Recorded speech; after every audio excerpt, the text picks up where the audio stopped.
और पंजाबी च कहते ने क्या नौ नू ते सुनाया धी नू। इमरान ने जैसे मरियम सफदर का नाम आया है वजीर आला के हम्म। लिए तो उन्होंने इसकी कारकर्दगी बताना शुरू की है। फिर बताया जी कि करप्शन पे जीरो टॉलरेंस की बात कर रहे हैं, वो खानदान जिसको करप्शन की कहानियां जुड़ी हुई हैं। एंटी बिल्कुल। करप्शन के जो डीजी साहब हैं वो बड़े मजबूत उम्मीदवार हैं कि वो आईजी पंजाब बने, और उन्होंने ये हमारी इंफॉर्मेशन बड़ी करेक्ट इन्फॉर्मेशन है, तो वो अच्छा। हाजिरी पूरी करने के लिए उन्होंने कहा कि ये इमरान रियाज की टास्क उनके पास आई, होने का मसला ही कोई नहीं है। वो एंटी अच्छा। करप्शन भी, इमरान रियाज तो एक आम आदमी है, प्राइवेट आदमी है, उसका एंटी करप्शन से ताल्लुक ही कोई नहीं है। एंटी करप्शन तो आना है जो एंटी करप्शन जो सरकारी महकमों में हो। आप ये कहना चाह रहे हैं कि ये जो गिरफ्तारी हुई है इसके पीछे मरियम नवाज का हाथ है, जिस तरह आप बता रहे हैं कि वो आईजी के उम्मीदवार हैं जो एंटी करप्शन के जो हैं तो आप ये कहना चाह रहे हैं?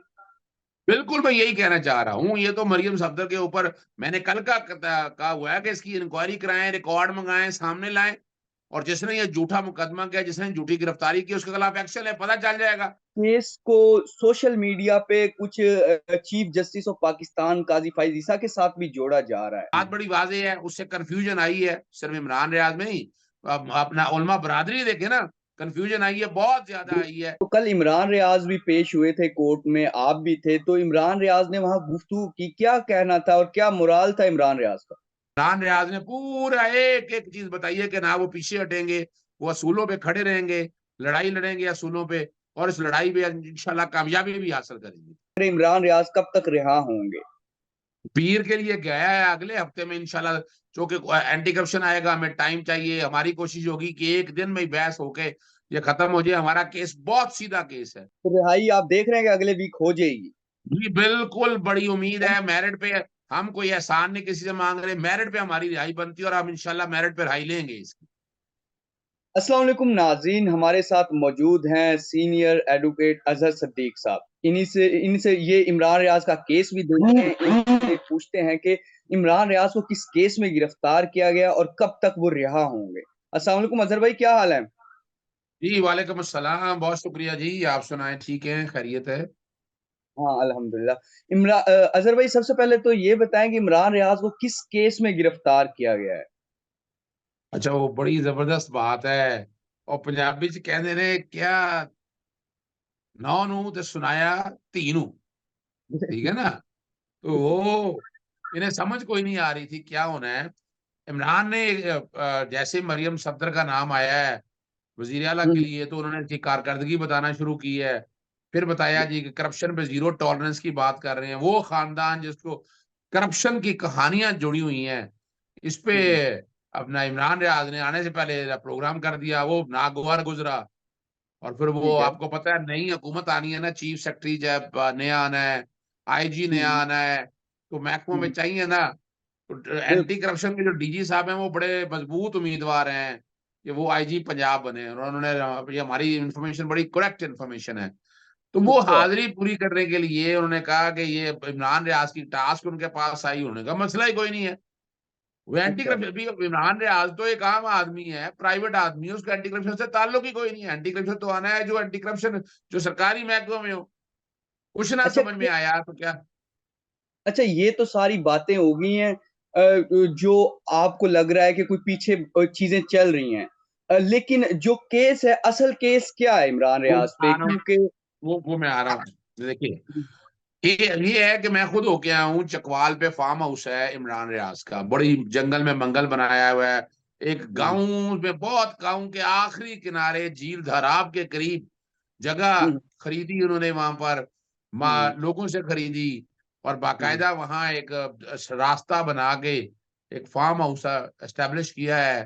तामीरात ना होने के बराबर है, जितनी जगह है ना उसका 1% भी कंस्ट्रक्शन नहीं है। मैं क्या कह रहा हूँ, 1% भी कंस्ट्रक्शन नहीं है। ठीक है। अमूमन तो होता है कि जब कंस्ट्रक्शन होनी होती है हम्म। तो 2 तिहाई पे कंस्ट्रक्शन करते हैं, एक एक तिहाई आपको ओपन छोड़ना होता है।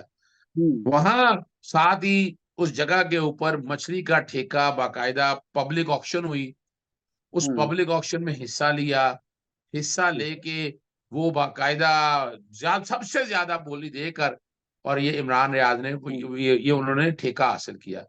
उनके वाले साहब सरकारी अफसर कोई आज से बहुत पहले महकमा ट्रांसपोर्ट में थे, 2019 में। और उसके बाद रिटायर हो गए। और ये इमरान रियाज की जितनी आमदन है, ये सारा जो मैं बता रहा हूँ, ये हर चीज डिक्लेयर करते हैं।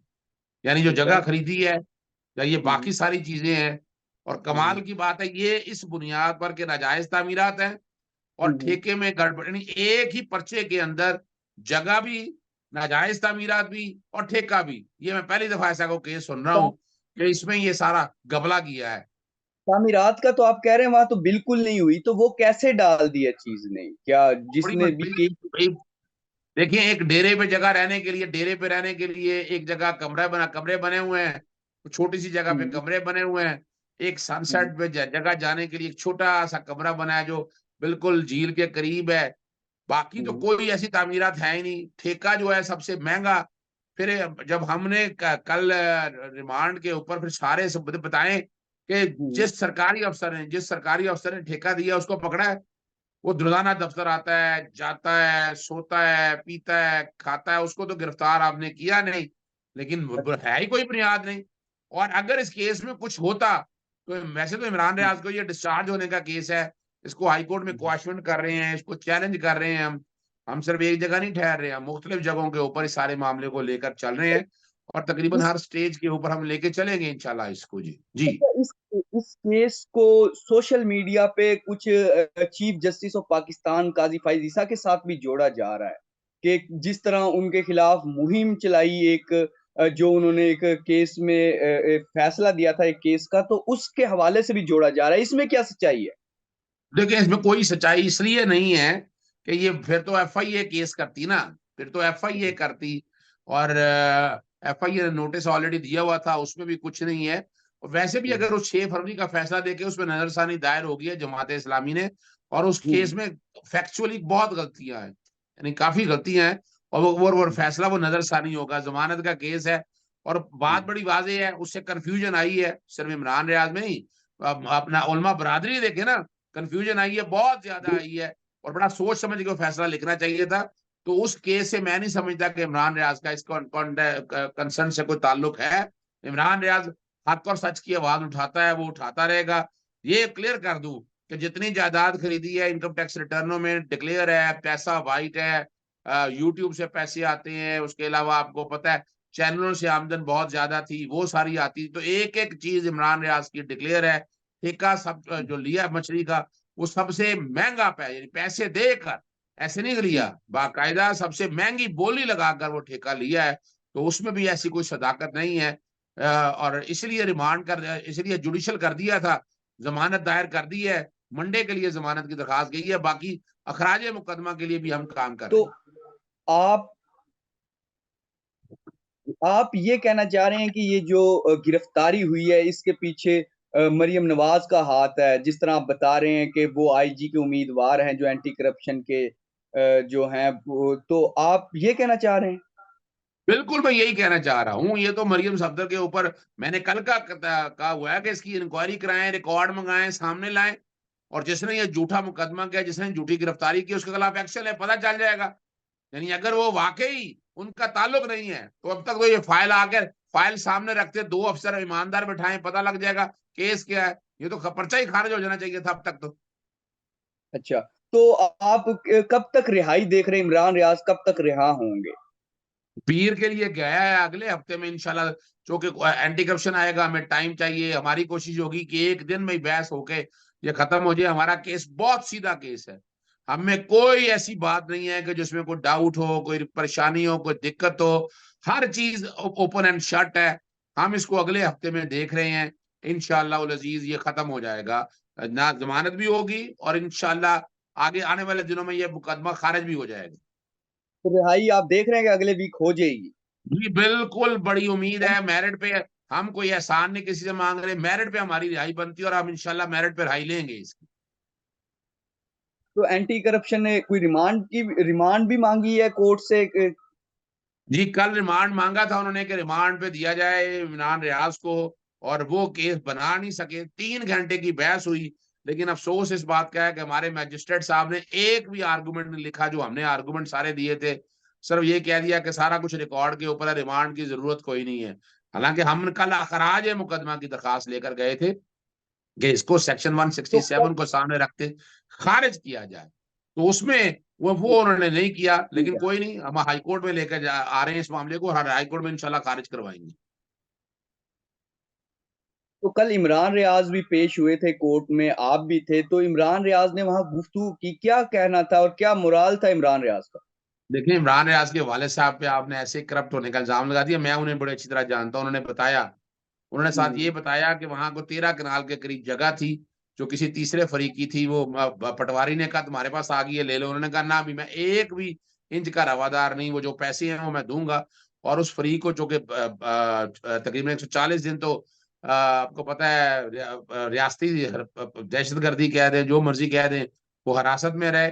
बाकी उन्होंने बताया कि हर चीज उनकी डिक्लेयर है। जज साहब को बाकायदा शो कराया, मैंने वीडियो शो कराई उस वक्त की, कि किस तरह घर से हम पकड़ कर लेकर गए हैं। तो हमने तो वो सारी चीजें रिकॉर्ड के ऊपर एक एक चीज पेश की है। और इमरान रियाज ने पूरा एक एक चीज बताई है कि ना वो पीछे हटेंगे, वो असूलों पे खड़े रहेंगे, लड़ाई लड़ेंगे असूलों पे, और इस लड़ाई में इंशाल्लाह कामयाबी भी हासिल करेंगे। तो एंटी करप्शन का सुनने में आ रहा है कि इमरान रियाज के वालिद को भी गिरफ्तार करना चाह रही थी। वो बड़ी मजेदार बात है कुछ नहीं ना। अगर अगर कोई एविडेंस होती जाए, पहले जाके उस अफसर को पकड़े ना जिसने ठेका दिया है। पहले उस अफसर को जाकर पकड़े ना। जब उसको पकड़ हम्म। लेंगे फिर आएंगे वहां तक। अब प्राइवेट लोगों को तो नहीं पकड़ सकता ना एंटी करप्शन इस तरह से, कि एक नाम लिख दें, नाम लिख दें ऑफिसर का, और आगे आप प्राइवेट लोगों को पकड़ना शुरू कर दें। आपने प्राइवेट तक लोगों से पढ़ने से पहले पहले आपने वो काम करना है, उसके बाद आपने इस तरफ आना है। ठीक है। सर बहुत शुक्रिया टाइम देने का जी। तो नाज़रीन, अजहर सद्दीक साहब हमारे साथ मौजूद थे और इमरान रियाज के केस के मुतल्लिक जो भी तफसीलात थी वो आपके सामने रखी है। फिलहाल के लिए मुझे और अजहर सद्दीक को इजाज़त दीजिए। खुदा हाफिज।